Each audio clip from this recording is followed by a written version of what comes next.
और रोकते भी हैं और पृथ्वी का टेम्परेचर बनाए भी रखते हैं। कैसे?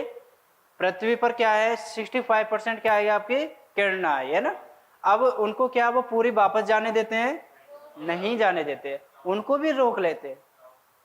क्लाउड क्या करते हैं 65% जो आपके किरणें आई थी ना, तो उसको पृथ्वी का टेम्परेचर संतुलन करने के लिए भी काफी ये क्या निभाते हैं, महत्वपूर्ण भूमिका निभाते। कैसे? अगर यहाँ पर पृथ्वी पर क्लाउड नहीं होंगे, पूरा टेम्परेचर आएगा। अगर पूरा टेम्परेचर रात में जैसी पृथ्वी ठंडी होती है, पूरा टेम्परेचर कहाँ चला जाएगा? वापस चला जाएगा। तो पृथ्वी कितनी ठंडी हो जाएगी? काफी ठंडी हो जाएगी। अब बताइए, पृथ्वी ठंडी हो जाएगी तो ठंडी में भी मानव जीवन संभव है? इधर से आवाज आई किसी की, बोल रहे संभव है। अच्छा, असंभव है। ओके ओके, मैंने सोचा संभव है। संभव है या नहीं? मतलब ज्यादा ठंड में संभव नहीं है, बाकी का तो है। नॉर्मल टेम्परेचर में जीवन संभव है। जैसे कि आपने देखे होंगे, जैसे नॉर्थ पोल या साउथ पोल की तरफ जो कंट्री हैं, है ना, जैसे ऐसा तो ही ना कि इक्वेटर पर ही सारे कंट्री बनी हुई है ना। तो यानी कि वहां पर भी संभव है, लेकिन जहां पर ज्यादा ही ठंड है वहां पर मानव जीवन क्या नहीं है? संभव नहीं। इसी प्रकार यहाँ पर बता रहे हैं हम, है ना। तो बादल भी क्या करते हैं? टेम्परेचर बनाए रखने में काफी अपनी महत्वपूर्ण भूमिका निभाते हैं, है ना। चलिए,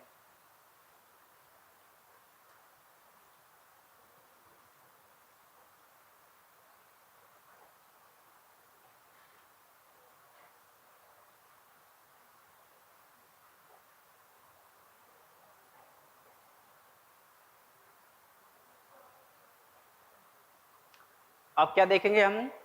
इसके प्रकार देखेंगे ना, टाइप्स ऑफ क्लाउड, यानी कि बादलों के प्रकार। अगर कोई यहाँ पर लिखना चाहे तो लिख भी सकता है, नहीं तो इसको पीडीएफ ग्रुप में शेयर कर दिया जाएगा, है ना, ताकि आप घर पे भी उसको अच्छे से पढ़ सकते हो। ओके, तो यहाँ पर क्या है, मेघों की प्रकार की बात की जाती है। मेघ बोले तो वही बादल। क्लाउड यहाँ पर वैसे 3 स्टेज में पढ़ते हैं। क्या है? उच्च मेघ, मध्य मेघ और एक निम्न मेघ। जो वर्षा होती है वो कौन सी मेघ से होती है? निम्न मेघ से होती है। किससे होती है आपकी जो वर्षा होती है? निम्न मेघ से होती है। ये साफ मौसम की भी, ठीक है, क्योंकि जो ऊपर वाले मेघ होते हैं ना, अभी हम समझेंगे उसको, है ना। कई सारे तो ऐसे होते हैं नॉर्मली, जैसे कि बिना उसके पानी रहता उसमें, है ना। जरूरी थोड़ी नहीं कि आप प्रत्येक हो उसमें क्लाउड में पानी ही रहता हो, है ना। चलिए, जो पहले हम किसके बारे में जानेंगे यहाँ पर? उच्च मेघ के बारे में। किसके बारे में?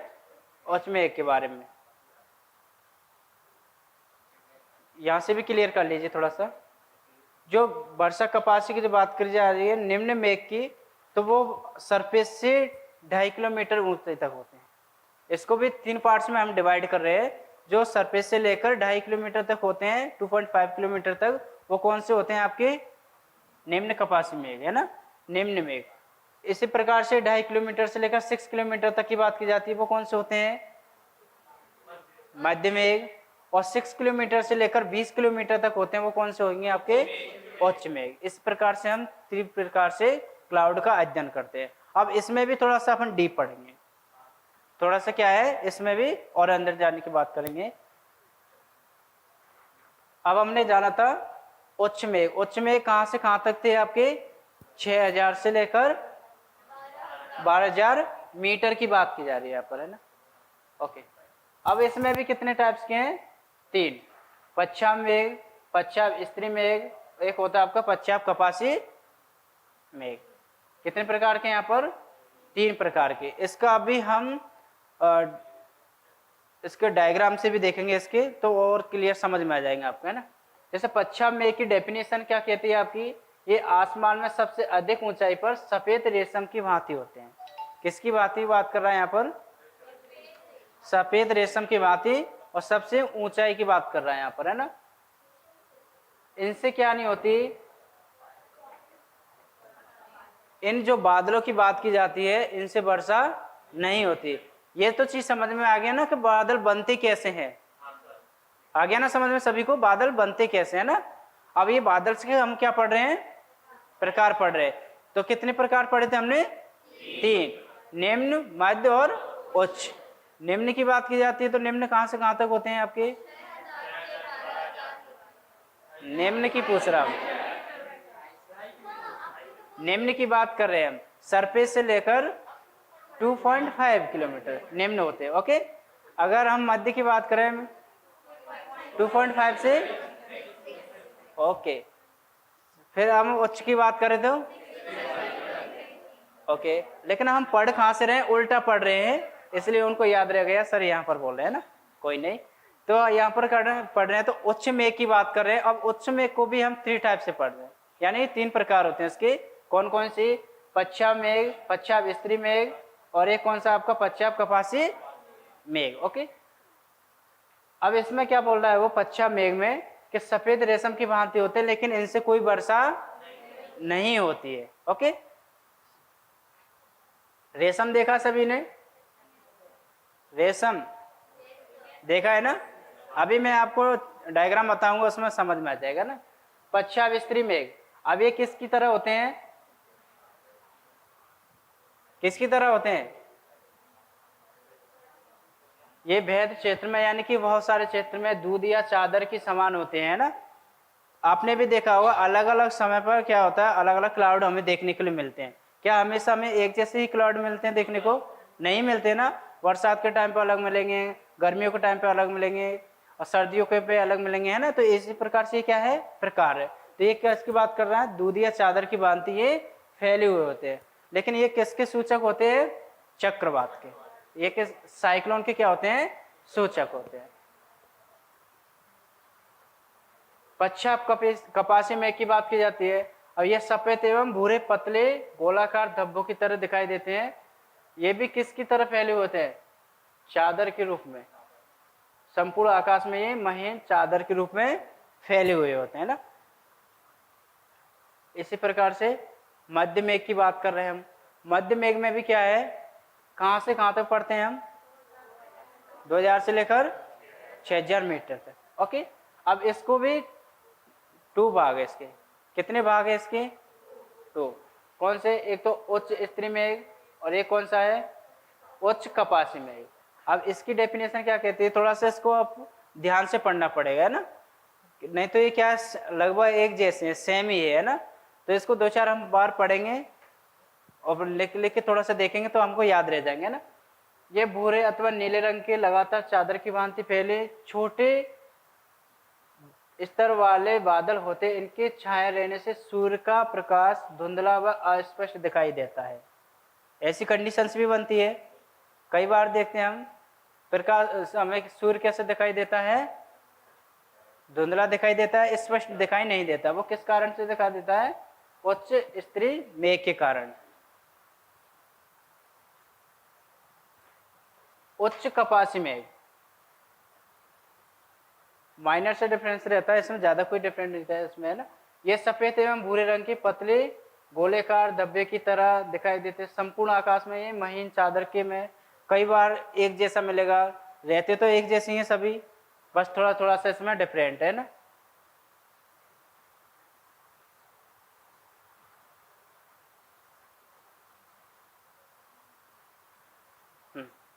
अब हम जो बात कर रहे थे निचले मेघ, अब इसमें बरसात की बात की जाती है तो वो किस प्रकार के मेघ से होती है, बादलों से, निचले मेघ से, है ना। अब इसमें भी 5 प्रकार से पढ़ते हैं, इसमें के भी टाइप्स कितने दिए हुए हैं, 5 टाइप्स दिए हुए हैं ना। तो 5 टाइप्स में पहला कौन सा है आपका, स्त्री मेघ। अब स्त्री मेघ में क्या है, ये धरातल के निकट कोहरे के समान बादल है, कोहरा पड़ा हमने जस्ट अभी, इसके समान क्या बनते हैं, ये क्लाउड बनते हैं।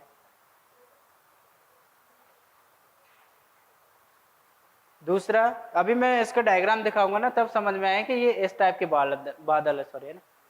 दूसरा कौन सा है, स्त्री कपासी, इसमें क्या बता रहा है वो, हल्के भूरे या सफेद रंग के गोलाकार धब्बे के मिलते हैं तथा ये जाड़े के मौसम में प्राय संपूर्ण आसमान को ढक लेते हैं।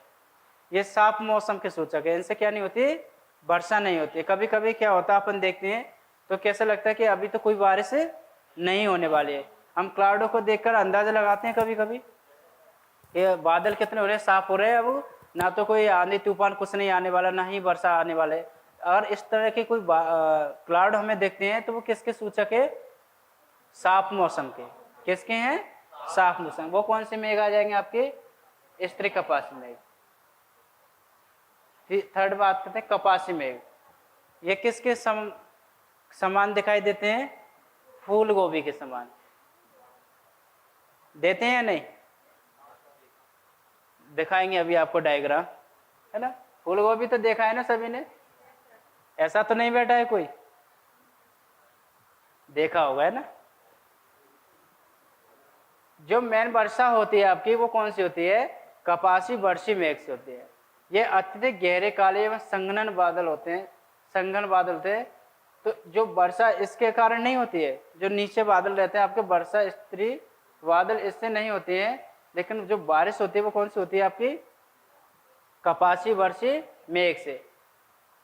अब मैं बताता हूँ आपको थोड़ा सा।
चलो ये दूसरा, ठीक है। इस टाइप के भी बादल दिखते हैं, पढ़ा था हमने, किसी ने नोट किया था? पहला मेघ कौन सा पढ़ा था हमने? पच्छा मेघ। वो किसकी तरह पढ़ा था हमने? रेशम की भांति। अब दिख रहा है आपको? रेशम की भांति दिख रहा है या नहीं? ओके। मैंने कहा ना अभी आपको डायग्राम से ज्यादा समझ में आएगा। अभी अपन पढ़ रहे हैं तो आप अभी ऐसा लग रहा है कि सभी सेम ही है ना। लेकिन जैसे जैसे हम डायग्राम देखेंगे वो ऑटोमेटिक समझ में आता चले जाएगा ना। इस टाइप के भी मेघ देखते हैं। सेकंड प्रकार के वो कौन से मेघ होते हैं? ओके, ये भी जाना था हमने। ये गोभी के समान नहीं है, सीरियल वाइज बना हुआ है उसमें पीडीएफ। थर्ड पॉइंट मैंने क्या बताया था आपको? पश्चाप कपासी मेघ। अब ये किसकी भांति दिख रहे हैं? महीन चादर के समान दिख रहा है सभी को? चादर की भांति दिख रहा है या नहीं? ओके, इस टाइप के भी दिखते हैं।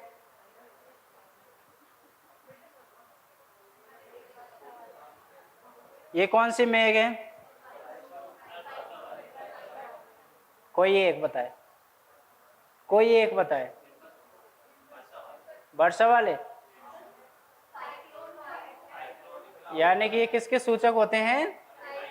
साइक्लोन के, चक्रवात।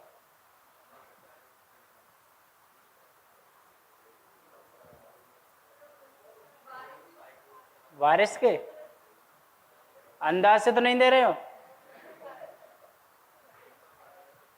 चलिए, ये किसकी भांति होते हैं? चादर की भांति। मतलब इस प्रकार से होते तो है ना।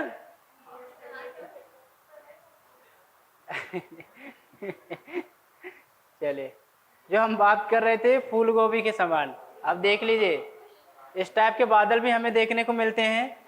आप कौन से मेघ होते हैं ये बताइए मुझे, जस्ट अभी हमने समझा था। ओके, यानी कि इस तरफ से भी हमें क्या है? बादल दिखाई देते हैं, यानी कि फूल गोभी की भांति।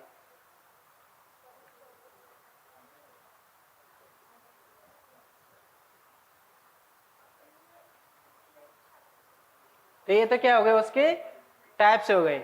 इस प्रकार से क्या होते हैं आपके क्लाउड होते हैं। तो वैसे मेन अगर मोटा मोटा देखें तो 3 टाइप से पढ़े थे हमने, एक तो निम्न वाले, एक मध्य, एक उच्च। जो निम्न मेघ की बात की जाती है तो निम्न मेघ में कितने से बताए थे अभी हमने, सरफेस से 2.5 किलोमीटर तक। ओके, इसमें भी कितने टाइप्स पढ़े थे हमने, नहीं,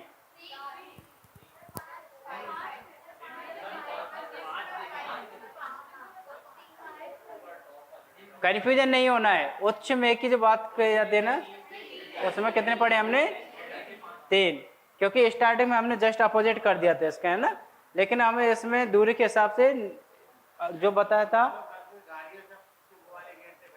ओके,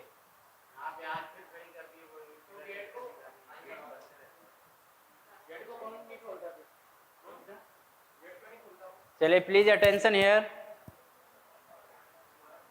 बाहर तो चलता रहेगा, आप तो इधर ध्यान दीजिए, है ना। चलिए देखो, थोड़ा सा रिवाइज करा देता हूँ मैं आपका, अभी हो जाएगा, है ना। थोड़ा सा संक्षिप्त में, स्टार्टिंग में हमने क्या जाना था, क्या जाना था, स्टार्टिंग से बता रहा हूँ मैं। नहीं, हाँ वेरी गुड, आर्द्रता जो स्टार्टिंग में मेन टॉपिक था वहां से बता रहे वो। ह्यूमिडिटी से स्टार्ट किया था ना, थोड़ा सा 5 मिनट में ब्रीफ कर लेते हैं इसको। क्या क्या पढ़ा था हमने, ह्यूमिडिटी पढ़ी थी, आर्द्रता। तो आर्द्रता सभी को समझ में आया।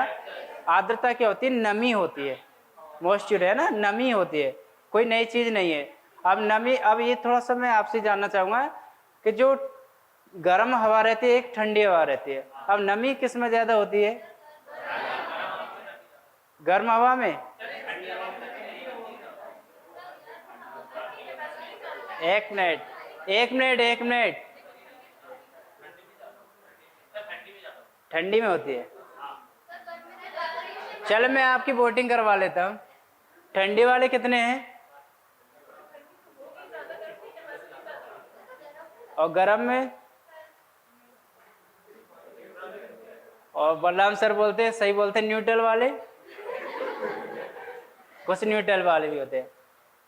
देखो आपने फील किया होगा, सर्दियों के टाइम पर हमारी जो त्वचा रहती है वो कैसी पड़ जाती है, सूखी पड़ जाती है। यानी कि जो ठंडी हवा रहती है उसमें नमी कैसी होती है, कम होती है। कैसे कम होती है भाई,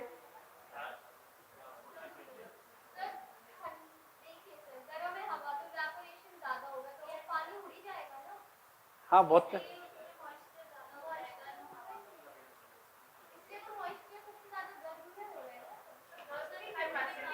कन्फ्यूजन नहीं होना है। ठंडी की बात की जाती है इसमें, है ना, तो वो रहती है ठंडी हवा, ओके, गर्म नहीं रहती है। चलिए, तो ये समझा था हमने ह्यूमिडिटी के बारे में। इसके टाइप्स भी पढ़े थे, कितने पढ़े थे हमने, 3 टाइप्स पढ़े थे। 3 टाइप्स कौन कौन से, एब्सोल्यूट, एक स्पेसिफिक और एक रिलेटिव। ओके, अब इसके बाद में भी हमने देखा था कि जो मेन जाना था सापेक्षिक आर्द्रता, क्योंकि इसको पढ़ेंगे तब हमें क्या समझ में आ जाएगा, जो क्लाउड कैसे बनते हैं ना, औसांक बिंदु वो कैसे बनते हैं ना, ये जाना था। फिर हमने जाना था सैचुरेटेड एयर के बारे में, यानी संतृप्त वायु में। ड्यू पॉइंट के बारे में जाना, औसांक बिंदु क्या